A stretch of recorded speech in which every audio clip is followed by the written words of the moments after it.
My own son looked at me across that fancy table and said the words that cut deeper than any knife ever could. "Mom, you're too poor to sit with us. Look at everyone else here." The silence that followed was deafening. I sat there in my simple black dress, the one I wore to church every Sunday, watching my boy.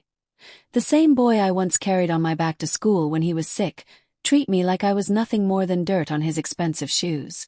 Around me sat women dripping in diamonds and men wearing watches that cost more than my yearly rent. But I wasn't there to impress anyone. I was there as his mother. The woman who once sold her own wedding ring to buy him school books. The woman who walked 5 miles to work every day just to save bus money for his lunch. But sitting at that table, surrounded by people who smelled like money and looked at me like I was invisible, I felt like a stranger in my own son's life. The woman next to me, with her perfectly painted nails and designer purse, whispered something to her friend, and they both giggled while staring at my old shoes. I wanted to disappear. I wanted to walk away and pretend this never happened. My heart was breaking into a million pieces, but I kept my face calm. I told myself, "Don't cry, Margaret. Don't let them see you cry." I was almost ready to leave when my phone started ringing. I looked at the screen and saw a number I didn't know. Something inside me said, "Answer it," so I did. The voice on the other end said words that changed everything. "Mrs. Margaret, your business just sold for $45 million. Every fork stopped moving. Every glass stopped halfway to every mouth. Every conversation died right there. Even my son stopped talking and stared at me like he was seeing a ghost. I didn't say a word. I just sat back in my chair and smiled. Not because of the money, but because for the first time that night they were actually looking at me. They were finally seeing me as more than just the embarrassing old woman in the corner. But they had no idea what it took to get there. Welcome to Granny's Voice Stories, where we tell the truth about life that nobody wants to hear. If you've ever been pushed aside by the people you love most, if you've ever been told you're not good enough, then this story is for you. My name is Margaret, and I'm 72 years old. I've lived through more heartbreak than most people can imagine. I raised my son Tommy all by myself after his father left us when Tommy was just 7 years old. One day I was making breakfast for my little family, and the next day I was alone with a scared little boy who kept asking when Daddy was coming home. I didn't have time to feel sorry for myself. I had to be everything to that boy. I worked at the grocery store during the day and cleaned offices at night. I wore the same coat for 6 winters and learned how to make soup from bones and vegetables that were almost too old to eat. I never bought anything new for myself. Every penny went to Tommy. When he needed new shoes, I wore mine with holes in them. When he wanted a birthday party, I saved for months to make it special. I told him every night that we were rich in love, and he believed me. When Tommy got into college, I cried in the bathroom at work because I didn't know how to pay for it. But I found a way. I borrowed money from everyone I knew. I worked 3 jobs. I sold everything I owned except the bed and the kitchen table. When he graduated, I was the proudest mother in the world. I clapped until my hands hurt. But after that day something changed. The phone calls got shorter. The visits stopped. I became like a shadow in his new, shiny life. But I never stopped loving him. I never stopped hoping he would remember who raised him. Tommy was always a smart boy. Even as a little kid, he could talk his way out of trouble and make people smile. Teachers loved him. Neighbors praised him. When he was 10, he built a robot from old boxes and won first place at the school science fair. I still remember how he looked at me with that blue ribbon in his hand, grinning like he had conquered the world. "We did it, Mom," he said. And I believed him because back then we were a team. I saved every dollar I could find for his future. I packed his lunch with little notes that said, "Be brave today," and "I believe in you." When it was time for college, I did whatever it took. I signed papers I barely understood because his dreams were my dreams too. When he got his first job in the big city, he called me from the street corner. "Mom, I made it," he said. I stayed on the phone with him for 2 hours, just listening to his voice and feeling proud. I used part of my retirement money to help him buy his first car. Nothing fancy, just something reliable. And on his wedding day, I wore my best dress and sat in the front row, trying not to cry because I was so happy for him. At his wedding, I gave him an envelope with enough money to help them buy their first house. He hugged me so tight and said, "Mom, I'll never forget this. I'll always take care of you." I believed him. I thought I would always have a place in his heart, no matter how successful he became. But time changed everything. The calls became less frequent. The visits stopped completely. The warm voice that used to say, "Love you, Mom," became cold and distant. He never said it directly, but I felt it. Success had filled his life with everything except room for me. The invitation to his 40th birthday party came in the mail 2 weeks before the event. Just a fancy card with gold writing, stuck between bills and junk mail. No phone call, no personal note, just an address to some expensive restaurant I'd never heard of. But I went anyway. Course I did.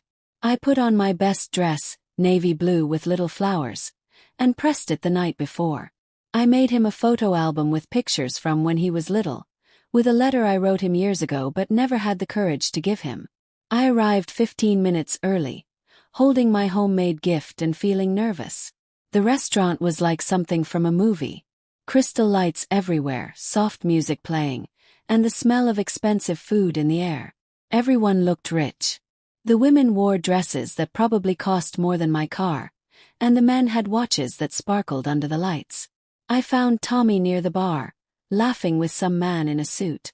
I walked over and touched his arm gently. "Hi, sweetheart," I said. He turned around and his smile disappeared. "Oh, Mom," he said. "You came." No hug, no warmth, just a quick look from my shoes to my hair like he was checking for damage. I handed him the photo album. He looked at it confused. "You didn't need to bring anything," he said. Then his wife walked over. She smiled at me, but it was the kind of smile that doesn't reach your eyes. She looked at my purse and said, "That's interesting." I nodded politely. "It served me well," I said. From the corner of my eye, I saw 2 women pointing at me and whispering. One of them laughed and covered her mouth. I heard pieces of what they said. "Is that his mother? She looks so ordinary." They giggled behind their wine glasses. I found a seat at the far end of the long table and placed my gift beside my plate. The waiter walked past me 3 times before I had to ask for water. Around me everything sparkled. Gold plates, fresh flowers, tall candles. It was like a fairy tale, except I was the character who didn't belong. Tommy barely looked at me all night. No introduction, no acknowledgement, no mention that I was the reason he was even alive. When he stood up to give his thank you speech, I waited to hear my name. I listened to every word as he thanked his colleagues, his wife, her parents, his friends. But he never said it. Not once. Not even a tiny mention of the woman who held his hand through nightmares and sickness and scared moments. I sat there with my hands folded, feeling something inside me go quiet. It wasn't anger or even sadness. It was the sound of giving up. The sound of finally understanding that I had been erased from his story. As everyone clapped and raised their glasses, I realized that Tommy didn't just leave me behind. He pretended I never existed. The weight of that truth settled in my chest like a stone dropped in still water. I looked around that table at all the people cheering for him like he built his life all by himself. Like he was self-made and didn't need anyone's help. Like I wasn't sitting right there in front of them. They laughed and clinked glasses while I sat invisible. I told myself to just stay quiet and get through the rest of the night. But there was a small voice inside me that whispered, "Say something. Remind him who you are." So when the noise died down and people went back to eating and talking, I stood up slowly. Nobody noticed at first. It wasn't like when Tommy spoke. The room didn't go quiet for me. I cleared my throat gently and tapped my spoon against my glass. "I just wanted to say something," I said softly. But Tommy's voice cut through mine like a sword. "Mom," he said sharply, and now the room went quiet. "Please don't.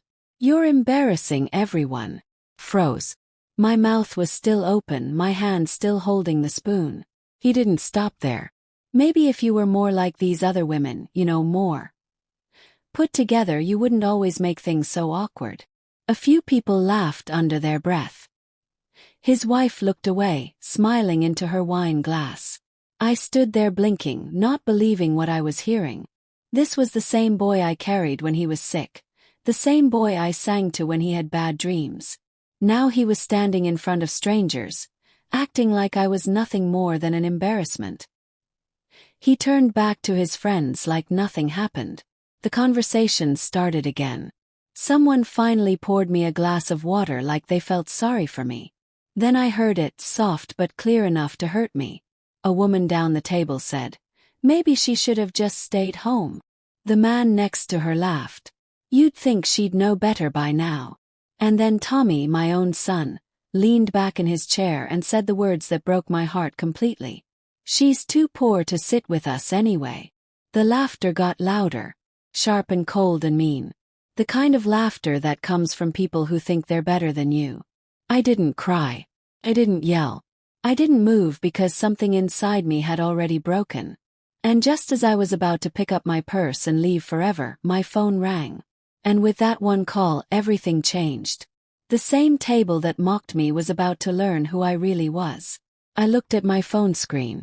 It was a number I didn't recognize, but something told me to answer it. "Mrs. Margaret," the voice said clearly and professionally. "I'm calling with wonderful news. Your online business just sold for $45 million. I didn't say anything at first. Couldn't. But right then, something magical happened. The woman who was about to take another bite of her expensive food stopped with her fork in the air. The man who was drinking wine put his glass down without taking a sip. Tommy's wife stopped laughing and her mouth fell open. It was like someone had pressed a pause button on the entire room. I slowly stood up, not to make a scene, but because I was ready to go home. But now everyone was staring at me. Tommy looked confused and maybe a little scared. "Mom?" he asked, and his voice didn't sound mean anymore. I put my phone back in my purse and picked up the photo album that no one had bothered to look at. As I walked toward the door, I passed the same women who had whispered about my clothes and my purse. Their eyes followed me now, wide and surprised. One of them whispered, "$45 million, to the other like she couldn't believe it was real. Tommy just sat there watching me like he'd never seen me before. Like I was a stranger in a story he didn't write. His mouth was open like he wanted to say something, but no words came out. For the first time all night, he had nothing to say. And it felt wonderful. The same table that laughed at me, ignored me, and made me feel small was now frozen in silence. Their expensive clothes suddenly looked ordinary. Their jewelry suddenly looked cheap. Their loud voices were finally quiet. I didn't smile to be mean. I smiled because I had remembered my own worth. And now they could see it too. They thought they were better than me, but they were just louder. And when the room finally went quiet, it wasn't because I demanded it. It was because truth doesn't need to shout to be heard. By the time they finally saw me for who I really was, I had already built a life they couldn't even imagine. What they never knew, what Tommy never cared to ask, was what happened after he left home. After the wedding, after the housewarming party, after all the "thank you mom" messages followed by silence. While they were building their shiny lives and impressing their fancy friends, I was quietly building something of my own. I didn't waste time crying about being forgotten. I didn't beg for phone calls or try to guilt them into visiting. Instead, I used that silence to build something beautiful. I had always been good with money. Even when I was counting pennies to pay rent, I knew how to make every dollar stretch. After Tommy moved out and the house felt too empty, I started doing bookkeeping for small businesses around town. Flower shops, restaurants, repair shops. Nothing fancy but honest work. When I finally saved enough money, I did something that surprised even me. I started learning about the internet and computers. I spent nights watching videos about how to start online businesses. I printed out articles about making money on the internet and studied them like they were textbooks. I learned about selling things online, about websites, about reaching customers all over the world. It wasn't easy for a woman my age, but I was determined. I started small, selling handmade crafts and vintage items I found at garage sales. I learned how to take pictures, how to write descriptions, how to ship packages. Slowly, very slowly, my little online shop started to grow. People loved the care I put into every item. My business grew from selling a few items a week to selling hundreds. I hired other women to help me find unique pieces and craft beautiful things. We became a team of grandmothers and mothers who understood quality and care. What started as a way to fill my empty hours became something amazing. My online shop became famous for finding the most beautiful vintage treasures and handmade gifts. Customers from all over the world began buying from us. And last month, a big company offered to buy my business for $45 million. Said yes. While Tommy was posting pictures of his expensive dinners and fancy vacations, I was building an empire with my own two hands. While his friends were bragging about their jobs and their money, I was quietly becoming richer than all of them combined. But I never told anyone. Not Tommy, not his wife, not the people who thought I was just a sad old woman. I let them think I stayed small while I was actually growing bigger than they could ever imagine. Sometimes the best kind of power is the kind you don't show off. The kind you build in silence while the world ignores you. Standing in that restaurant where I had just been laughed at and pushed aside, I held something none of them had. Real power. Quiet strength. The phone call was over, but the words $45 million still hung in the air like perfume. I didn't need to repeat it. I didn't need to give a speech. The room that had been full of laughter and clinking glasses was now a museum of shocked faces. Tommy was the first to speak, but his voice was different now. Smaller, younger, like the little boy who used to ask me to check for monsters under his bed. Wait, Mom, what business? When did you start selling things online? His wife's fake smile came back, but this time it was desperate. You never mentioned you were an entrepreneur, she said, suddenly touching my arm like we were best friends. The same women who whispered about my purse were now leaning forward, asking about my business secrets, telling me they always knew I was special. I said nothing because their interest wasn't real. They didn't care about me, they cared about my money. They hadn't changed, just the numbers had. A man at the end of the table, the same one who laughed when Tommy insulted me, raised his glass and said, "Well, Margaret, you're the richest woman in the room now." I looked him straight in the eye and said calmly, "I always was."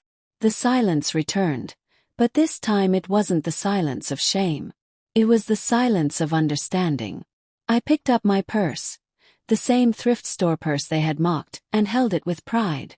Because now they would never look at it the same way. Not because it had changed, but because I had shown them who I really was. Tommy stepped closer like he wanted to say something, but I held up my hand gently.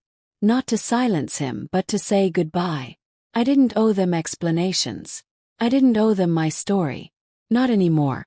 I walked past the table where I had once sat invisible, and every head turned to watch me go. Not because of what I wore, but because of what they finally saw. A woman they could never dismiss again. I didn't explain myself. I didn't argue. I let the silence speak for me, and then I walked out of that glass tower restaurant with my head high and my heart whole. The photo album was still tucked under my arm, the gift no one had opened. That night, I slept with the kind of peace that comes when you stop begging for a seat at someone else's table and build your own instead. But the next morning my phone rang again. This time it was Tommy. I saw his name on the screen and thought about all the different versions of him I had known. The baby who cried when I left the room. The teenager who called me before every test. The man who had just broken my heart in public. Answered. "Mom," he said, and his voice was soft now, like a child again. "Mom, I'm sorry about last night. I didn't mean what I said. Love you. I was just nervous with all those people watching, and you look so out of place. Even in his apology, he was still blaming me for existing. I let him talk. I let him make excuses and give reasons why my presence was embarrassing. And then, like I knew he would, he got to the real reason for his call. "Actually, Mom, there's something I wanted to ask you. I'm working on a new business project, and we're looking for investors. Since you're doing so well financially now, I thought maybe you'd want to help us out. It could be really profitable for both of us." There it was. He didn't call because he missed me. He called because my bank account was suddenly more valuable than my love had ever been. I took a deep breath and said in the calmest voice I could manage, "Tommy, you didn't want me as your mother last night. Don't ask me to be your banker today." The phone went quiet. I could hear him breathing, could feel his shock through the silence. He mumbled something about not meaning it that way, about wanting to reconnect, but I was done listening to words that only came after wealth. "I hope your business does well, son," I said simply. "But I'm not your investor." Then I hung up. Not out of anger but out of peace. Because I had finally stopped trying to prove my worth to someone who only saw dollar signs. These days, I don't go to fancy restaurants or sit at tables where laughter cuts like broken glass. I sit on my back porch with a cup of tea and watch the flowers I planted with my own hands. The same hands that once wiped Tommy's tears. The same hands that worked 3 jobs to pay for his dreams. I sit in my favorite chair and watch the world without needing anything from it. Because I've learned the hardest lesson of all. How to let go. I don't think about that dinner anymore. I don't wonder what would have happened if Tommy had been proud of me instead of ashamed. Some questions don't need answers. Time teaches us that holding grudges is like carrying rocks in your pockets. It only weighs you down. I'm not bitter. I'm just done explaining myself to people who never really wanted to understand. If you've ever been told you don't belong, if you've ever been made to feel too small or too ordinary, remember this. Your worth was never in their eyes. It was in the life you built when nobody was watching. You don't need their table to be complete. Build your own and make it beautiful.